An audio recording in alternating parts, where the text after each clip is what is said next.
안녕하세요. 그리스도인으로서 오늘을 어떻게 살면 좋을까 생각하고 고민하고 있는 새소망교회 조혜강 목사입니다.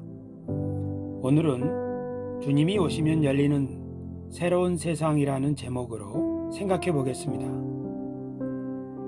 기독교인으로 산다는 것은 오늘날 어떤 의미가 있을까요? 기독교인으로 처음에 저는 구원받는 것을 가장 중요하게 생각하며 살아왔습니다. 그때 구원은 천국에 들어가는 것이었습니다. 이 세상에서는 괴로운 일을 견디고 참아야 하겠지만 죽음 이후에 들어갈 영원한 천국에 비하면 그것은 아무것도 아니라고 생각하면서 살아왔습니다. 그러다가 예수님이 말씀하신 하나님 나라가 죽음 이후에 영원히 들어가는 세상이 아님을 알게 되었습니다. 그것은 천상에 있는 세상도 아니었습니다. 성경이 말하는 하나님 나라는 이 땅에 하나님의 뜻이 실현되는 새로운 세상입니다. 그것은 하나님이 이 세상을 창조하실 때부터 계획하신 바로 그 세상이 완성되는 것입니다. 성경이 들려주는 인간의 본분은 하나님의 세계를 맡아 관리하는 대리인입니다. 그 중에서 하나님이 특별히 부르신 사람들을 하나님의 백성이라고 부릅니다. 그들은 아브라함의 언약에 동참한 사람들입니다. 하나님은 이 세상 만민에게 복을 주시고 다시 하나님 앞에서 하나님의 대리인으로 살 수 있도록 이끌고 빛이 될 민족을 세우셨습니다. 그들이 아브라함의 자손이며 이스라엘 민족입니다. 그런데 예수님이 오셔서 교회를 세우심으로 하나님의 백성 공동체에 가입하는 조건이 더 이상 혈통이 아니라 믿음으로 변경되었습니다.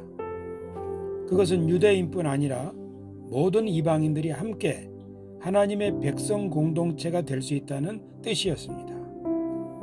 전에는 아브라함의 혈통적인 자손들이 하나님 앞에서 제사장으로 사는 영광을 얻었다면 이제는 만민이 그 영광에 동참하게 되었습니다.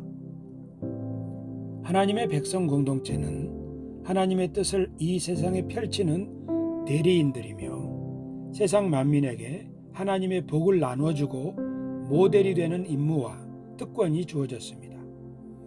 그것을 가장 잘 보여준 예는 이집트의 종으로 팔려갔지만 결국 온 세상 사람들을 기근의 위기로부터 건져낸 요셉입니다. 요셉은 아브라함의 자손이 어떻게 세상에 복이 되는지를 보여주는 모델입니다.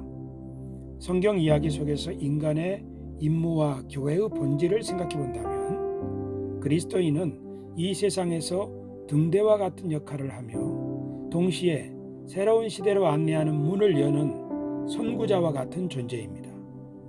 그들이 여는 문은 온 세상 만민에게 복이 될 시대로 들어가는 문입니다.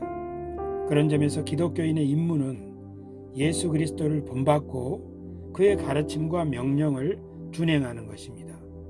예수님이 하신 일이 바로 새 시대로 들어가는 문을 여는 것이었기 때문입니다.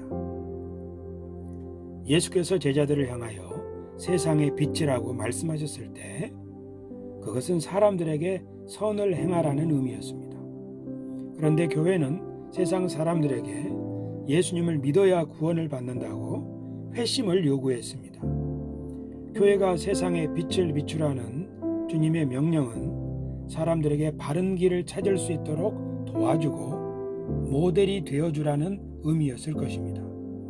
그런데 교회는 사람들에게 교회 공동체와 함께할 때에만 구원을 받을 수 있다고 가르쳤습니다.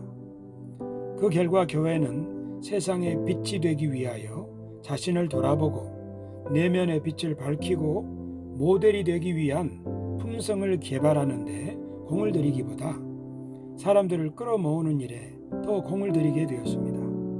그 일을 잘하는 사람이 주님 앞에 더 큰 칭찬을 받을 것이라고 생각하기에 이르렀습니다. 이것은 교회가 자신의 정체성과 소임을 오해한 결과가 아닐까 생각해 봅니다.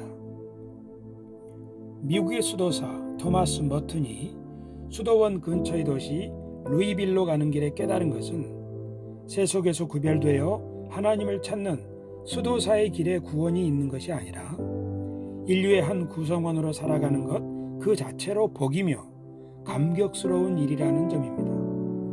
사도 바울이 유대인으로 태어나 바리새인의 교육을 받으면서 이방인과 구별된 삶을 살고자 노력했지만 결국 예수님을 만나고 유대인과 이방인이 한 가족이 되고 한 성전이 되고 한 몸이 되어 하나님 앞에 나아가는 것이 하나님의 경륜임을 깨달은 것과 비슷한 경험이라고 저는 생각합니다.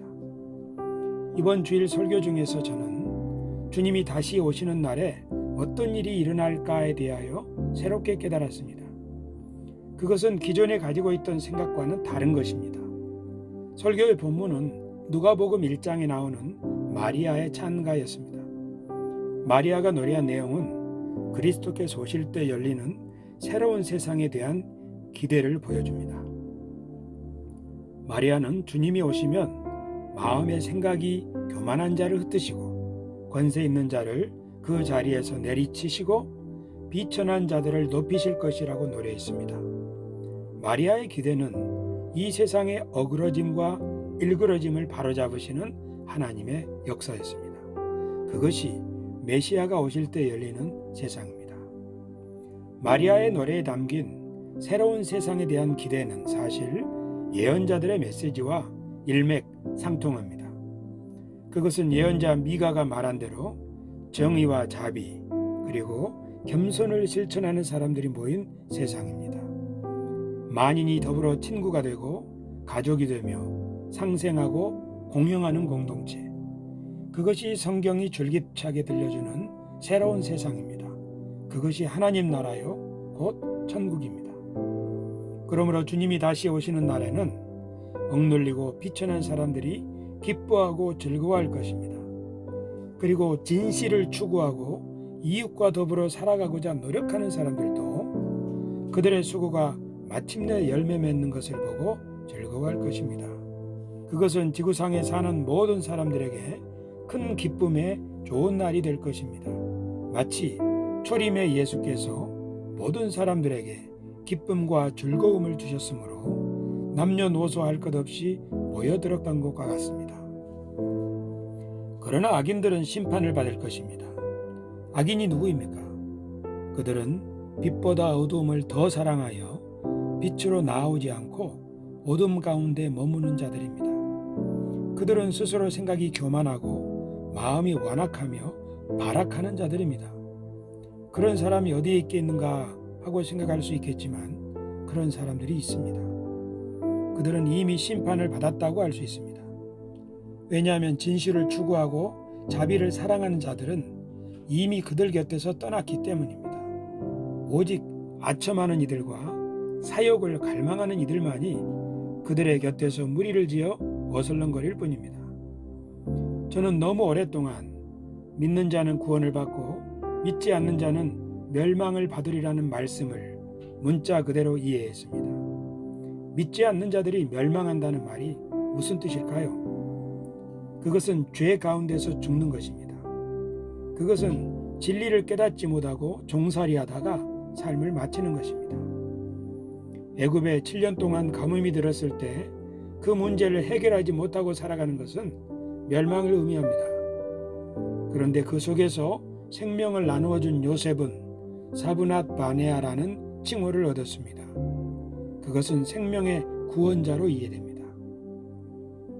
멸망하는 것이 영생을 얻는다는 말과 반대의 개념이라면 그것은 하나님이 주시는 새롭고 풍성한 삶에 동참할 수 없음을 의미합니다. 그것은 먼 훗날에 이루어질 지옥 형벌이라는 그림으로 제시되기도 하지만 사실은 하나님을 경외하지 않고 살아가는 현재의 모습을 의미합니다. 어떤 삶은 이미 지옥입니다. 그리고 어떤 삶은 이미 천국입니다. 하지만 모든 피조물은 지금 고통의 신음 속에서 살아가고 있습니다.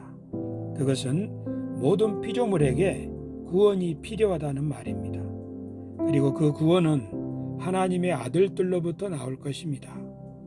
피조물이 고대하는 바는 하나님의 아들들이 나타나는 것이라고 사도 바울이 말했을 때 그 그림은 어떤 모습일까요? 어쩌면 그것은 예수님이 성도들을 데리고 다시 오시는 모습이 아닐까요? 그날의 모든 피조물이 다 썩어짐의 종노릇한 데서 해방되어 하나님의 아들들이 누리는 영광의 자유에 이르는 것을 기뻐하게 되는 것 아닐까요? 사도 바울은 인간의 삶에 대하여 이렇게 설명한 적이 있습니다. 이 세상의 신이 믿지 아니하는 자들의 마음을 혼미하게 하여 그리스도의 영광의 복음의 광채가 비치지 못하게 함이니, 그렇다면 이 세상의 신이 쫓겨나고 그리스도의 영광이 만민에게 비칠 때는 모든 사람의 마음이 혼미함에서 벗어나 새로운 깨달음에 이를 것입니다. 그리고 하나님의 아들이 가지고 오시는 영광을 바라보고 환영하고 경배할 것입니다. 그것이 바로 주님이 다시 오실 때 일어날 일이 아닐까요? 그렇다면 그리스도인들은 그날을 선도하고 그 길을 닦는 사람들입니다. 그리고 주님이 다시 오시는 날에 만민과 만물이 환영의 노래를 부를 때 그 위대한 합창을 선창할 제사장들입니다. 그날에는 물이 바다를 덮은 것처럼 하나님을 아는 지식이 온 땅에 충만할 것입니다. 그날에는 성전이 따로 필요하지 않을 것인데 그 까닭은 온 세상이 다 하나님의 영광으로 충만하기 때문입니다. 그리고 그날에는 황무지가 장미꽃 만발한 생명의 땅으로 변할 것이며 다리를 저는 자는 사슴처럼 뛸 것입니다. 사자들이 어린 양과 뛰어놀 것이라는 예언자 이사야의 환상이 현실에서 이루어질 것입니다. 이것이 주님이 다시 오실 때 이 땅에서 펼쳐질 하나님 나라의 그림입니다. 이런 환상과 꿈을 가지고 살아가는 그리스도인들은 주님이 다시 오실 것을 환영하고 기뻐하며 기대합니다. 그들은 주님이 속히 오실 것을 바라고 또 바랍니다. 그런 대림 신앙을 가진 사람들은 모순과 불법이 있는 이 세상에서 주님이 완성하실 그 세상이 이미 실현된 것처럼 내한적이고 대항적으로 살아갑니다. 그것이 그리스도인의 삶입니다. 그러므로 그리스도인으로서 오늘 이 세상에서 살아간다는 것은 주님이 약속하신 강림의 소망과 기대 속에서 사는 것입니다. 그 기대가 왜곡되면 이 세상에서 그리스도인의 삶은 배타적이 될 것이고 현실 도피적이 될 것입니다. 그러나 살아계신 하나님은 언제나 진심으로 주님을 바라는 구도자들을 일깨우셔서 하나님이 주시는 새로운 세상에 대한 바른 그림과 환상을 열어서 보여주십니다. 그 환상을 보고 마음에 품은 사람들의 삶에서 예수 그리스도의 삶이 재현될 것입니다. 오늘은 주님이 오시면 열리는 새로운 세상에 대해서 생각해 보았습니다. 제 말을 들어주셔서 감사합니다. 다음 시간에 뵙겠습니다. 안녕히 계십시오.